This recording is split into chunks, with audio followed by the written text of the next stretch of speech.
Il est dans presque chaque cuisine française, blanc ou gris, avec ce logo en deux couleurs reconnaissable entre tous. Un mixeur, un hachoir, un robot ménager. Moulinex. En septembre 2001, la marque existait depuis 62 ans. Elle avait équipé des millions de foyers. Elle avait fabriqué le premier moulin à café électrique du monde. Elle avait inventé le robot Moulinette, adopté par 8 millions de familles françaises. Elle employait 21 000 personnes dans 9 usines normandes, concentrées dans un rayon de 80 km autour d'Alençon. Le 7 septembre 2001, un vendredi, les 21 000 employés apprirent par les médias que leur entreprise venait d'être placée en redressement judiciaire. Pas par un courrier de la direction, pas par une réunion extraordinaire, par la radio, en allant au travail, ou par un collègue qui venait d'entendre les infos. En 4 jours ouvrés, les lignes de production s'arrêtèrent. En 3 semaines, les premières lettres de licenciement partirent. En 18 mois, la quasi-totalité des usines normandes fermèrent leurs portes. La Normandie perdit 21 000 emplois industriels d'un coup, l'équivalent d'une ville ouvrière entière disparaissant du territoire. Ce n'est pas une histoire sur des robots ménagers. C'est une histoire sur comment une famille française a construit l'un des plus grands groupes industriels d'Europe et comment la direction qui lui succéda a décidé, en moins de 10 ans, de tout détruire. Jean Mantelet naquit en 1900 à Paris. Son père était ingénieur. Il fit des études techniques et s'installa dans le commerce de l'outillage ménager dès les années 1920. En 1932, il inventa un presse-purée mécanique qu'il appela le moulin légumes. Il déposa le brevet la même année. L'objet était simple, un tambour perforé, une manivelle, une trémie. Il permettait de préparer une purée de pommes de terre sans effort en 90 secondes. Le produit coûtait 12 francs au détail, soit environ 2 heures de salaire ouvrier de l'époque. Il en vendit 5000 exemplaires la première année, directement dans les magasins parisiens de quincaillerie et de cuisine. En 1937, il déménagea la production à Alençon, dans l'Orne, en Normandie. La région offrait une main-d'œuvre disponible, des locaux industriels à faible coût et un bassin de formation technique. Il rebaptisa son entreprise Moulinex, contraction de Moulin Express. En 1955, Mantelet inventa ce qui allait devenir le produit fondateur de la marque, le moulin à café électrique à lame rotative. Ce produit n'existait pas encore en France. Les ménages utilisaient soit des moulins à main, soit du café déjà moulu. Le modèle électrique proposait de moudre 50 grammes en 20 secondes. Il coûtait 1200 francs, l'équivalent d'une demi-semaine de travail pour un ouvrier. La première année de commercialisation, Moulinex en vendit 100 000 unités. En 1960, la marque était présente dans 6 millions de foyers français. Jean Mantelet avait 60 ans. Son empire venait de commencer. Dans les années 1960 et 1970, Jean Mantelet construisit un empire industriel organisé autour d'un principe simple. Tout fabriquer soi-même, en Normandie, avec des ouvriers formés par Moulinex. Il n'achetait pas de composants à des sous-traitants, il les fabriquait. Les plastiques, les moteurs électriques, les lames en acier inoxydable, les résistances chauffantes. Il investit dans des outils de moulage par injection plastique dès 1963, une technologie alors utilisée principalement dans l'industrie automobile. En 1965, le groupe employait 6000 personnes dans 3 usines normandes. En 1975, il en employait 14 000 dans 7 usines. En 1985, il atteignait 20 000 employés. La plupart n'avaient pas de formation initiale dans l'industrie. Mantelet les recrutait directement dans les villages normands environnants et les formait lui-même. Il avait construit un système de formation interne qui permettait à un ouvrier agricole de 20 ans de devenir technicien de ligne en 18 mois. Les salaires étaient légèrement au-dessus de la moyenne régionale. Les conditions de travail étaient dures, travail à la chaîne, cadence élevée, mais la sécurité de l'emploi était totale. Dans certains villages de l'Orne, jusqu'à 40% de la population active travaillait dans une usine Moulinex. En 1972, Mantelet lança le Moulinette, un hachoir électrique compact à 39 francs. En 6 mois, millions d'unités furent vendues. En 1977, le robot ménager Moulinex Chef combinait mixer, hachoir, pétrin et centrifugeuse en un seul appareil à 290 francs. En 1980, Le groupe réalisait un chiffre d'affaires de 4,2 milliards de francs. Il était présent dans 60 pays. Jean Mantelet avait 80 ans. Il dirigeait encore, seul, sans conseil d'administration réel, sans comité de direction formalisé. C'était sa force. Et c'était sa fragilité. Jean Mantelet était ce que les observateurs industriels de l'époque appelaient un patron patriarcal. Une figure qui concentrait toutes les décisions, qui n'aimait pas les actionnaires extérieurs et qui considérait l'entreprise comme une propriété personnelle autant que comme une entité économique. Il ne distribua presque pas de dividendes pendant 30 ans. Il réinvestissait les bénéfices dans l'outil industriel. En 1982, les usines normandes comptaient parmi les plus modernes d'Europe pour la production de petits électroménagers. Mais il refusa systématiquement d'associer des partenaires financiers extérieurs. En conséquence, le groupe n'avait pas de fonds propres suffisants pour financer sa croissance internationale. Pendant que Philips investissait dans des lignes automatisées au niveau mondial et que les concurrents asiatiques, notamment Toshiba et Panasonic, réduisaient leurs coûts de 30% grâce à une production délocalisée, Moulinex continuait à tout fabriquer en Normandie à des coûts qui devenaient progressivement non compétitifs. En 1984, une étude interne, dont les conclusions furent reprises des années plus tard dans le cadre des procédures judiciaires, estimait que le coût de fabrication d'un mixeur Moulinex en France était 2,3 fois supérieur au coût équivalent en production asiatique. Mantelet refusa les conclusions. Il pensait que la qualité française justifiait la différence de prix. En partie, il avait raison. Les gammes haut de gamme de Moulinex se vendaient bien. Mais sur l'entrée de gamme, qui représentait 60% des volumes, la pression des prix était réelle. En 1988, Jean Mantelet avait 88 ans. Il ne pouvait plus assurer la direction opérationnelle. Il céda le contrôle à des équipes dirigeantes qu'il avait lui-même choisies, mais sans avoir préparé de succession réelle, sans avoir organisé la gouvernance, sans avoir constitué de réserves financières suffisantes pour les transitions à venir. Il mourut en 1991. Il laissait une marque aimée de millions de Français. Il laissait aussi une structure fragilisée, sous-capitalisée et confrontée à une concurrence internationale qui ne connaissait pas les frontières normandes. Après la mort de Mantelet, la direction du groupe fut assurée par un directeur général salarié, Pierre Blaillot, nommé en 1996 après une période de direction transitoire chaotique. Mais avant Blaillot, entre 1991 et 1996, la direction avait tenté une stratégie d'expansion par acquisition.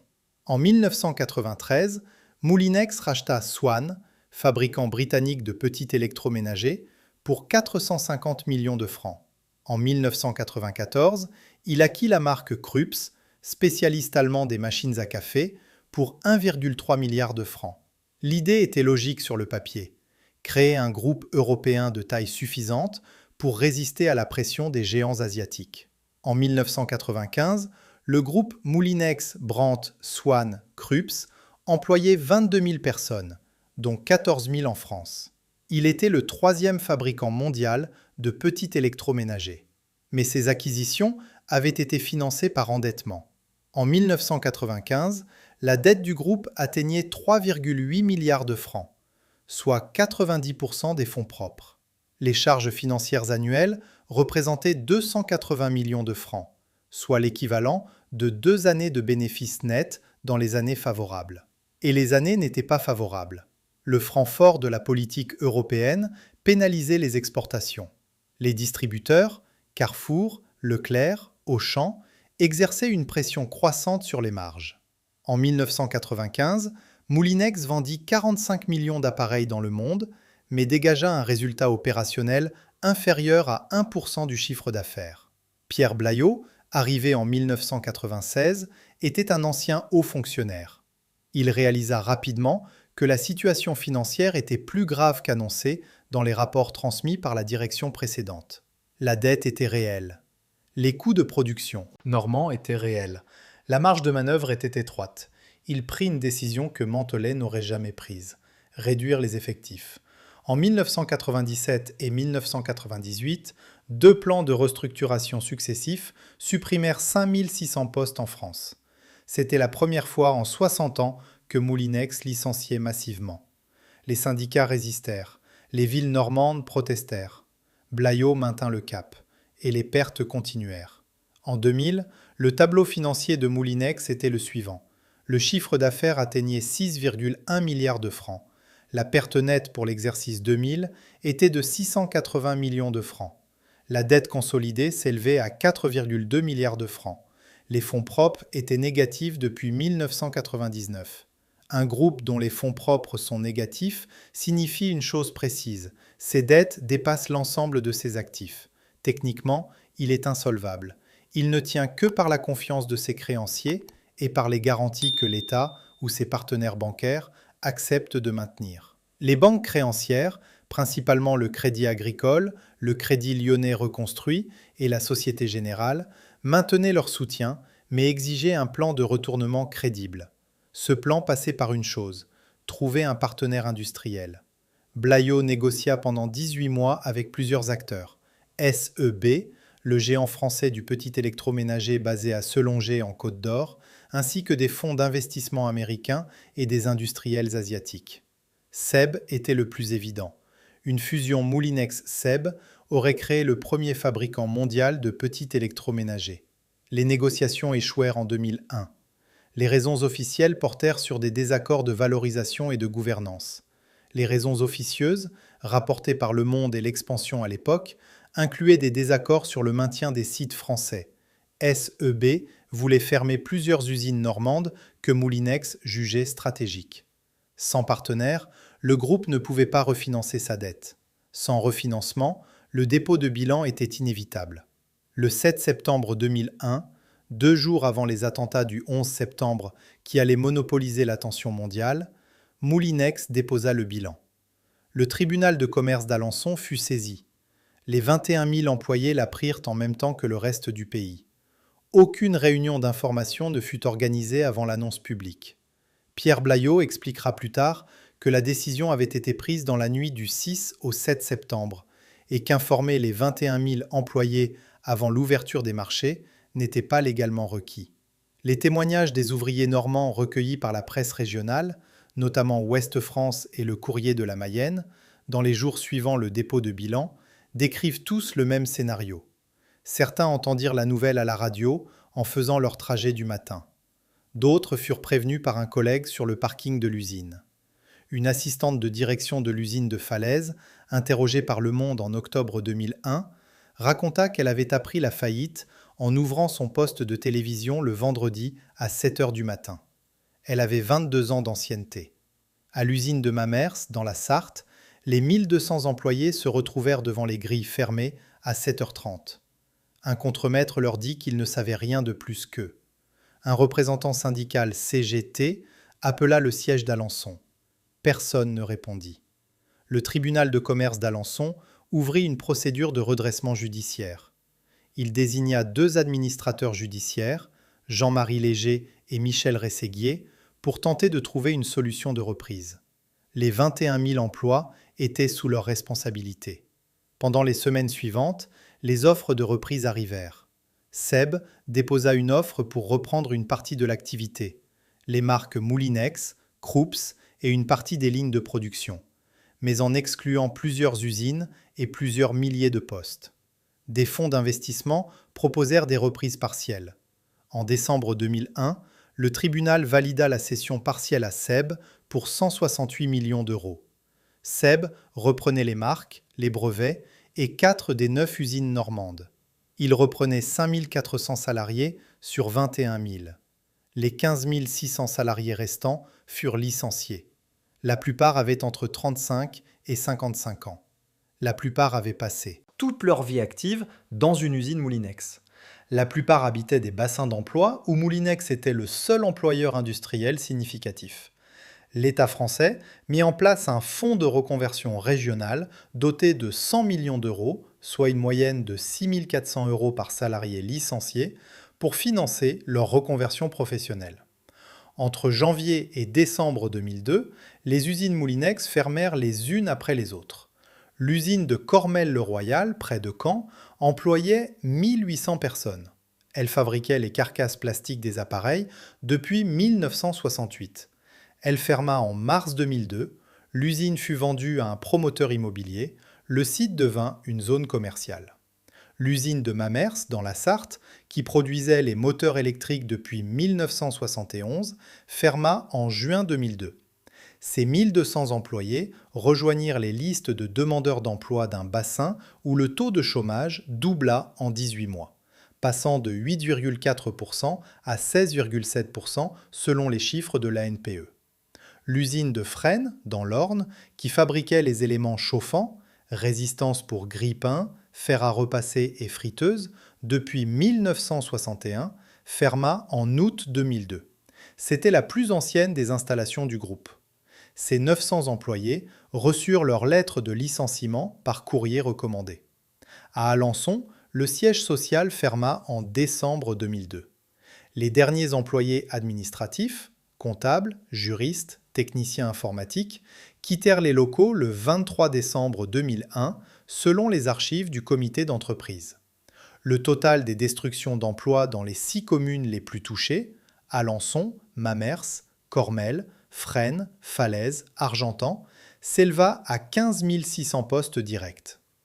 En comptant les emplois indirects détruits dans les entreprises sous-traitantes et les commerces locaux qui dépendaient des salaires Moulinex, les économistes régionaux estimèrent le total à plus de 22 000 emplois perdus dans la région. L'État français ouvrit des procédures de liquidation amiable pour la partie non reprise par SEB. Les créanciers récupérèrent environ 12 centimes par euro de dette, soit un taux de recouvrement de 12% sur une dette de 4,2 milliards de francs. Les salariés licenciés, eux, perçurent leurs indemnités légales, calculées sur la base de l'ancienneté.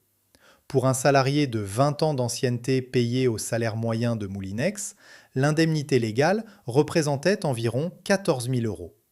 Le fonds de reconversion publique en ajouta 6 400, 20 000 euros pour 20 ans de loyauté. Dans les mois qui suivirent la faillite, une commission parlementaire fut créée pour examiner les circonstances du dépôt de bilan de Moulinex. Elle entendit Pierre Blaillot, les anciens directeurs financiers, les représentants syndicaux, les banquiers créanciers. Les conclusions de la commission, rendues en juin 2002, établirent plusieurs faits. Premier fait, la direction avait connaissance, depuis au moins 1998, que le groupe était en état de quasi-insolvabilité. Les rapports financiers internes versés au dossier montraient que les projections réalistes conduisaient à l'épuisement des liquidités avant fin 2001 dans les scénarios les plus optimistes. Deuxième fait, aucune information officielle n'avait été transmise aux représentants du personnel sur l'état réel des finances pendant les 3 années précédant le dépôt de bilan. Les comptes publics, certifiés par les commissaires aux comptes, montraient des pertes, mais pas l'état réel de l'insolvabilité. Troisième fait, les négociations avec SEB avaient été menées par une équipe de direction qui avait un intérêt direct à valoriser les actifs de la marque, notamment les brevets et les marques commerciales, plutôt qu'à préserver les emplois industriels. SEB, dans son offre finale, avait expressément exclu les usines les plus coûteuses à maintenir. La commission ne formula pas de recommandation de poursuite judiciaire. Pierre Blaillot ne fut pas mis en examen. Aucune procédure pénale ne fut ouverte pour dissimulation de l'état financier réel. Les syndicats déposèrent des plaintes pour présentation de faux bilans. Ces plaintes furent classées sans suite en 2004. En 2003, Pierre Blaillot fut nommé président de la SNCF par le gouvernement Raffarin. Il quitta ce poste en 2006. Il ne fut jamais condamné pour sa gestion de Moulinex. La question que posèrent pendant des années anciens ouvriers normands était simple. À quel moment la décision de sacrifier les usines avait-elle été prise? Et par qui? Aucune réponse officielle ne fut jamais donnée. En 2024, la marque Moulinex existe toujours. Elle appartient au groupe SEB depuis 2002. SEB est coté à la Bourse de Paris. Il réalise un chiffre d'affaires annuel de 8,2 milliards d'euros et emploie 34 000 personnes dans le monde, dont 7 000 en France, principalement en Bourgogne, Où sont ces usines historiques? Les produits Moulinex sont fabriqués en Chine, au Vietnam et dans les usines SEB françaises pour certaines gammes haut de gamme. Ils sont vendus dans 150 pays. Le logo est toujours reconnaissable. À Alençon, les anciens bâtiments du siège social ont été démolis en 2005. Un quartier résidentiel a été construit sur le site. Les rues portent des noms de fleurs et d'arbres. À Mamers, l'usine des moteurs est devenue une plateforme logistique pour un distributeur de produits alimentaires. Elle emploie 120 personnes. À Cormelles-le-Royal, le site est occupé par un hypermarché et plusieurs enseignes de restauration rapide. L'Orne, le département où Moulinex avait son cœur industriel, est aujourd'hui l'un des départements français les plus pauvres.